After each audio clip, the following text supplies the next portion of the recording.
एक बार की बात है, एक शहर में एक परिवार रहता था जिसमें एक लड़का और उसके माँ बाप थे। वह बहुत अमीर तो नहीं थे, लेकिन उसमें प्यार बहुत था।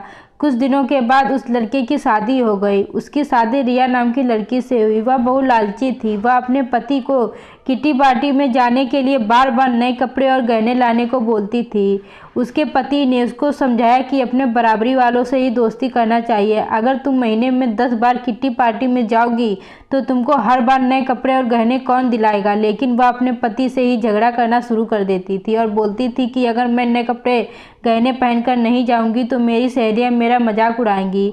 तुम ज़्यादा कमाने की तो सोचते नहीं, बल्कि मुझे ही रोकते रहते हो। इसके बाद वह अपनी सास के पास गई और बोली, माँ जी आप मुझे अपने गहने दे दीजिए, मुझे किटी पार्टी में पहनकर जाना है। उसकी सास हैरान होकर बोली, हमारे समय में बहू अपनी सास को गहने रखने के लिए देती थी, लेकिन तुम मुझसे ही गहने मांग रही है। उसकी इन हरकतों से सारा परिवार दुखी था। एक दिन रिया की सहेली शिल्पा घर आई। उसने रिया की सास से रिया के बारे में पूछा।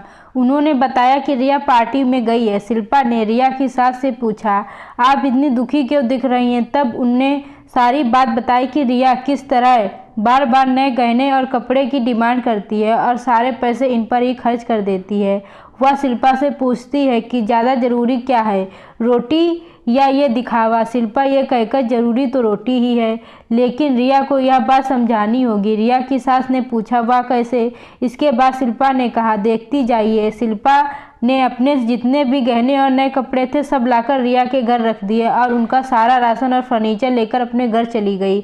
जब रिया घर आई तो अपने अलमारी में नए गहने और कपड़े देखकर बहुत खुश हुई। इसके बाद वह अपनी सास से बोली, यह किसके हैं। तो उसकी सास बोली, यह सब तेरे हैं, तुझको सब जितना बदल कर पहनना है पहन ले। रिया उनसे नए कपड़े और गहने पहनकर घर में घूमने लगी। कुछ देर के बाद वह जब रसोई में गई तो उसने देखा कि घर का सारा राशन गायब था। राशन के डिब्बों में गहने थे। वह अपनी सास से बोली, यह क्या है, घर का सारा सामान, राशन और फर्नीचर कहाँ गया। उसकी सास बोली, वह सब बेचकर ही तेरे लिए नए गहने और कपड़े लेकर आए हैं, अब तू इनको ही बदल बदल कर पहन। रिया बोली, लेकिन गहनों से पेट थोड़ी भरेगा, खाना तो खाना ही पड़ेगा। तभी रिया की सहेली शिल्पा भी आ गई। उसने कहा, जब पहले तुम्हारी सास ने तुमको समझाया तब तुम नहीं मानी, इसीलिए हमने यह सब किया। अगर तुमको लगता है कि तुम्हारा पति पर्याप्त नहीं कमाता तो तुम खुद नौकरी क्यों नहीं करती।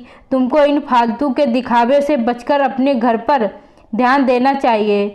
अब रिया को अपनी गलती का एहसास हो चुका था। कहानी से सीख, हमें फिजूल खर्ची से बचकर जरूरी चीज़ों पर ध्यान देना चाहिए।